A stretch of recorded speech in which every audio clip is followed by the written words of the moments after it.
Pardon the Interruption, presented by Samuel Adams, part of Happy Hour.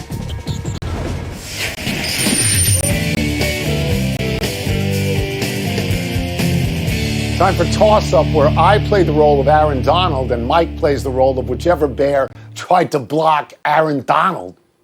What's first? Toss-Up, better team, the 6-0 Steelers or the 6-1 Chiefs? Okay, the Chiefs lost. That matters. They lost to the Raiders 40-32. It does matter. But when I look at the Chiefs, I see gold. I see Mahomes. I think he's the best player in football. The Steelers are really good. They're amazingly, to me, better without Le'Veon Bell and Antonio Brown. And Ben Roethlisberger back this year is a really good professional quarterback. Yeah, I understand that. Although I didn't like his last choice of passes into the end zone against Tennessee. I'll just give you small points. The Chiefs are plus 75 on differential. The Steelers are plus 65, so that's a small point. Steelers opponents are 16, 23, and 1. Chiefs opponents are 20 and 24. That's better. That's a small point. Slightly. I just think, Mike, and I know you love the Steelers. I do. I just think the ceiling is higher for the Chiefs. That's all I'm saying. It may be higher, Tony, but in terms of better right now, look, if we're going to do some esoteric stats, the Steelers are 6th. The defense is 6th in points allowed in the league. The Chiefs are 10th. Not an enormous difference, but a difference, Tony. Ben Roethlisberger has won 2 Super Bowls and been in 3, 2-1 to Mahomes, all right? But basically, we're talking about 20 years younger. So basically, you don't penalize LeBron for being older when he's in his 18th year. You just praised him. So praise Big Ben. LeBron just won last week. Give it up for Big Ben. Like Mahomes just won last week. What's harder, 2 Super Bowls or 4 NBA titles? It's interesting. I don't have the answer. But let me say this. The Kansas City Chiefs have a blemish. They lost not just to the Raiders. They lost at home, which you failed to point out because you're trying to make this silly point. They lost to the Raiders, and I said it mattered. They lost at home. Next. Steelers. Next. More impressive rookie quarterback, Joe Burrow or Justin Herbert? Both look very good, but neither has won. I mean, they don't even win games. Burrow is like 1-5-1, and Herbert is 1-4. And Herbert's team is a little bit better. The Chargers are better than the Bengals. I can go to numbers. The numbers favor Herbert. They do. Herbert has 12 touchdowns and 3 picks. Burrow has 9 and 5. Herbert has a 108 rating. Burrow has 89. Herbert's been only sacked 10 times. Burrow's been sacked 28 times. The one number Burrow has is he's on pace right now to break Andrew Luck's record for most yards ever by a rookie. Look, if you take Herbert, I get it. I understand it. He looks really good. I just look at, I look at Burrow and I think he's better. Maybe I'm blind. I just think he's a little better. Not only does Herbert have 12 touchdown passes to only 3 interceptions, he's gone 10-1 in the last 3 games in touchdowns to interceptions. Matters. And he's thrown 7 touchdowns now in a row without an interception. Tony, he looks in command. It looks like he belongs. From the very first, I called you week 1, and now you did not disagree. And we both said, my God, Herbert, where did this come from? Did people overlook him? He looks in control of what he's doing and what his team is doing. The test now is, and I got to give credit to others like Dan Orlovsky, who have said this, Boomer Esiason, guys who played in some bad, tough situations. Those front offices have to do right by those young quarterbacks and put talent around them. And the question is, will they? Cincinnati needs people to block. I mean, the guy shouldn't be sacked 28 times. No. We'll see. They're both pretty good. That's it. It's another win for me, though. Let's take one last break. Still to come, Jerry Jones has asked whether the Cowboys have a leadership void, and we will tell you what he said. And Tom Brady loses one of his weapons from Monday night against... Presented by Samuel Adams. Savor the flavor responsibly. Pardon the interruption, but I'm Mike Wilbon. Tony, wasn't Dancing with the Stars just great last night? I'm Tony Kornheiser. Someone is pretending the Bears didn't play. Yeah, I'm not that good an actor.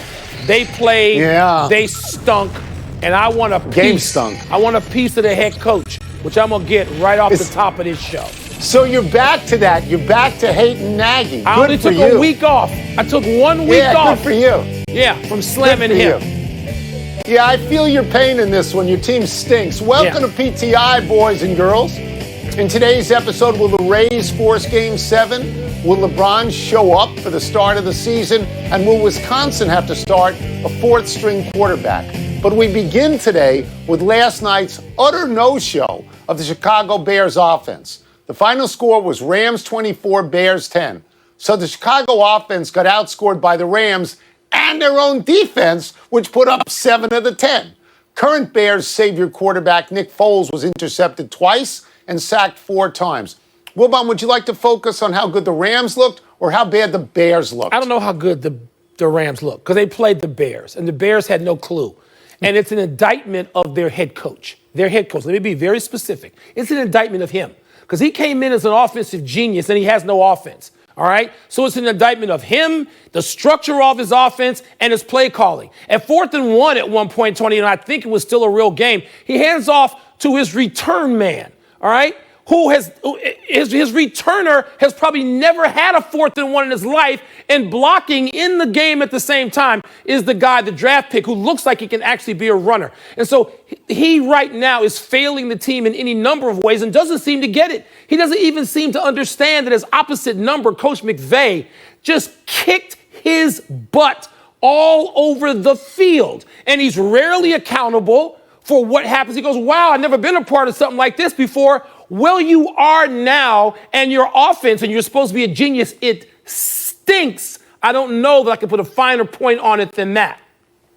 So let me go through just a couple of things. One is I stopped watching that game at the half. As you should have. Because it was no contest, and it was close at the half because I had no sense that the Bears could do anything at all on offense. I mean, I think of the Bears as a defensive team, but I don't think of the Rams as a defensive team. So I thought there would be more from the Bears. Let me ask you this, because I heard this going on today. Is there a conflict between Foles and Nagy about the play calls, that they're the wrong play calls? Because it's not like he's going back to Trubisky. No, he can't go back to Trubisky because he didn't want to coach him and they got to trade him. But Foles knows this. Foles knows that he's calling plays that don't work. The protection, the offensive line is not good enough. And the protection has to slide with Foles because he's not mobile. Tony, this is an offensive coach who called running play after running play into Aaron Donald. How dumb is that strategy? Who would endorse that over and over again? And you can do this. You can go through. Tony, here's the trouble. His record as a head coach of the Chicago Bears is 25-14, I believe. And you look at that, he is going to look at, he spent all week saying, well, we're 5-1, we're 5-1. Meantime, McVay spent all week saying, we stink and we're going to fix it. And I'm going to be critical of everybody starting with me. Nagy doesn't seem to have that gene. He thinks it's all okay because he's really swell. And that team stinks, and it's on his watch now. I'll just be very brief, saying they are both right now 5-2, and there's no comparison. The Rams are a much better 5-2 than the Bears are a 5-2. Yes, much better now. Yeah. Go ahead. Can we go to something else? Because now you got me steamed. Sure. Let's. Sure.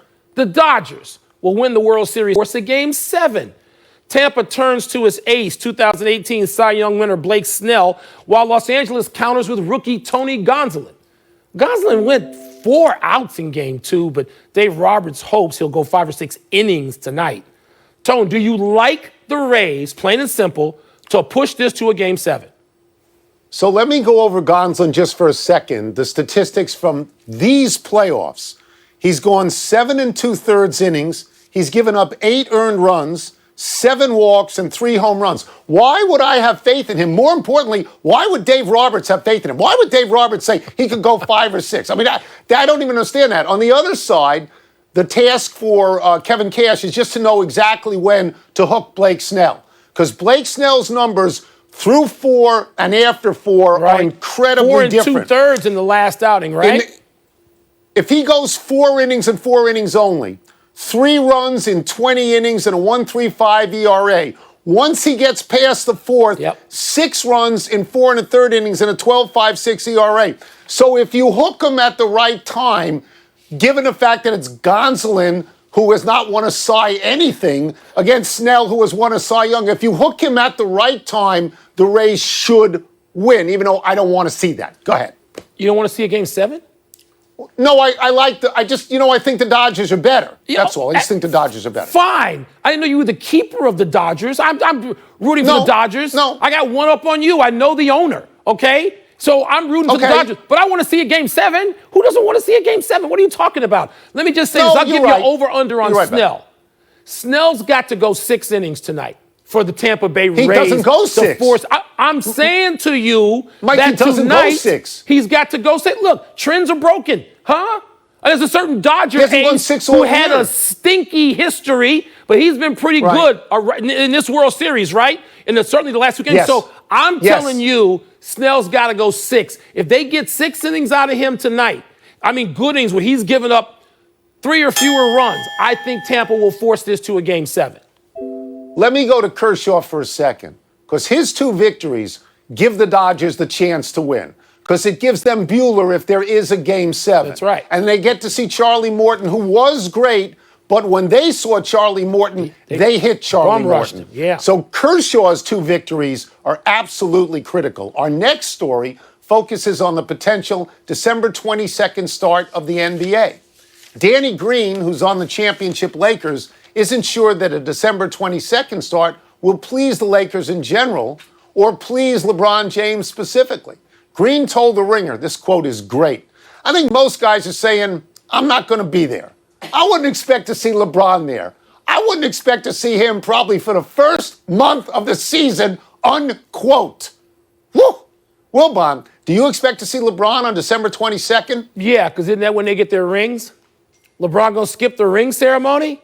I don't think so. He'll be there. Now, they can have load management, and he can play a quarter and have some red wine at the end of the bench or do whatever he wants to do, but he gonna be there to get that ring.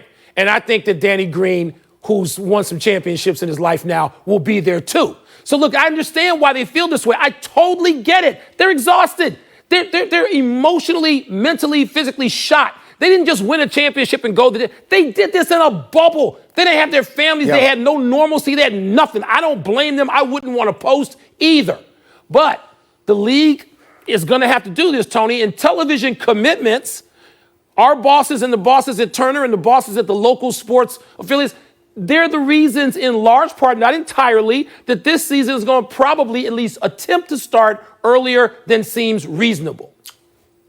So everything in life is negotiable, and this is negotiable as well. Adam Silver has bent over backwards for the players many times. He's bent over backwards for LeBron James. That week off during the All-Star game, that's LeBron James. But if I'm LeBron James, honestly, I don't know what he's thinking, but this last championship, this was the legacy championship. This was the 3rd different franchise. It's hard. He doesn't have to win another, and he doesn't have to win another this year. So if he wants to not go, if he wants to pick up his ring and then say, I'll see you in a month, he can do that. Because the one thing that is true about LeBron more than any other star now is that he doesn't phone it in. When he shows up, he plays. You can put it on LeBron James. I think LeBron, I don't know what he's thinking, but Danny Green said this so matter-of-factly, didn't he? He did, Tony, and I think I understand particularly the Lakers and Miami Heat players feeling this way. They're going to get what amounts to no offseason in the world in which we live now. The NBA season goes forever anyway. But they're not going to have an offseason. And LeBron's not, and he's 35, and this would be season, 18 or something like that? I get it. I'm just saying, is he going to be there when they start the season, whenever that is, for the first night? He's going to be there then. Whatever he does after that, I would applaud LeBron. Yeah, I'm like you. Yeah, how about whatever the second he night, does, or he's the earned. third night, or the fourth night? Yeah. Let's take a break. Coming up, some believe the Steelers are better than the Chiefs. Is presented by Samuel Adams from Boston with Love. Savor the flavor responsibly. Part of Happy Hour. Happy time, people. Happy 23rd birthday, Lonzo Ball. You want to talk hype? Lonzo Ball was hyped because his father, LeVar, wouldn't shut up. Ball was the number 2 overall pick out of UCLA by Magic Johnson and the hometown Lakers. Undoubtedly, Magic saw some of himself in this kid, a wonderful passer and not much of a shooter. LeVar never stopped talking, and Lonzo made himself expendable by having an average season or 2 in LA. Lonzo was exiled to New Orleans in the trade for Anthony Davis. He started 54 of 63 games this season, and he put up pretty good numbers. 11.8 points, 6.1 rebounds, 7 assists. He still can't shoot. It's a liability at the line at 56.6%, which may explain his reluctance to drive to the basket. But it's funny how fate steps in. In 2017, Stan Van Gundy said LeVar Ball was, quote, a far above average parent, unquote. Now Stan Van is Lonzo's coach in New Orleans, and youngest brother LaMelo could go 1 or 2 in this draft. Would having 2 sons go top 2 in the NBA draft change the perception of LeVar Ball? You know what? If Lizzie and Michael and Matthew have been embarrassed at times in their lives, their athletic lives, to have the 2 of us at their games, Yes. then imagine how these are studly players who go all the way straight to the NBA at high draft picks. Imagine how they must feel. Let me just say this. Right now, Lonzo still got Zion. I don't know if he'll have Redick and Drew Holiday, but he's got Brandon Ingram. He's got people to pass the ball to. He can still develop and be a star at that position, Tony. Happy anniversary, Trinity University Tigers. On this day 13 years ago, the tiny San Antonio-based D3 school found itself down by 2 points to Millsaps College with 2 seconds left on the clock and 60 yards away from a touchdown. 15 laterals, and 62 seconds later, Trinity crossed the goal line to win the game. Why don't we pick it up? Trinity is in white. Why don't we pick it up? You can't even discern what's happening. You would fall asleep if you were the team trying to defend this. You would. Now he laterals it to Curry. Curry's at the 49-yard line. He's dancing Look around. At this. He throws it back now They're to nowhere Maddox, near the who goal. throws it across the You field to couldn't even Barmore. keep up with it. Barmore looking to run. He's looking for a block. He's got a convoy. Just pay He's going to attention throw to it this. to Thompson. Thompson This at the football. 30-yard line. Thompson now laterals it There's back no to Curry at flow the 35. passes either. They're Go. running out of spaces. Curry fakes. Go. He's Running gonna out of lateral it to spaces. Tomlin. Tomlin's got a chance to go. Tomlin's Go. got a chance to go. He laterals it. Now it's going to go to We know the Maddox. ending. Maddox at the 30-yard line. And now it's a lateral. And Curry's still going. It is a lateral. Look at it. It's great. It's Jonathan Weiner is on the call. Justin Thompson is his analyst. They handled it great. Curry scores. The Tigers win. Oh, my goodness. That could be the most improbable win. Look, I know there's no band involved, but it makes the whole Right. Stanford band thing look sort of, just vanilla, Yes. doesn't it? That's exactly how I felt when I saw it. It was great. Happy trails to another Wisconsin quarterback. The Milwaukee Journal Sentinel is reporting that third-string quarterback Chase Wolf tested positive for coronavirus. It had previously been reported that redshirt freshman Graham Mertz, who was so brilliant against Illinois, tested positive over the weekend. Mertz was 20 for 21 with 5 touchdowns in the 45-7 Wisconsin win. Wisconsin is awaiting a further test on Wolf, but it is being reported by CBS Sports that Mertz's positive test has been confirmed. Both Mertz and Wolf could miss a minimum of 21 days, according to Big Ten protocols. Wisconsin previously lost its first-string quarterback, Jack Cohn, to foot surgery earlier this month, and he's out indefinitely. The number 9 Badgers play at Nebraska this weekend. Their coach, Paul Chryst, says he's confident Wisconsin can play the game. The next quarterback in line is redshirt junior Danny Vandenboom. What a great name, Vandenboom. After him, maybe Jake from State Farm. Tone, I hate to hear this, hate to see it, and it could happen in any school. It's happened at a bunch of schools already. And the Big Ten with a 21-day penalty, this game now becomes sort of a must-watch. What is Wisconsin favored to win the western part of the Big Ten? What are they going to be? That kid was terrific. He was watched great. that game. The That Phil kid Simms was performance in the Super Bowl was almost perfect. just terrific, as was Fields from Ohio State. We're running out of the show and we go to the big finish. Let's do it. Your boy Jerry Jones told 105.3 The Fan that he doesn't see a leadership void on the Cowboys. Do you? Yeah, it's at the top of the pyramid. Leadership void. It's right there. The Ravens are officially signing Des Bryant to their practice squad. Is that significant? It is, because in 6 games, their wide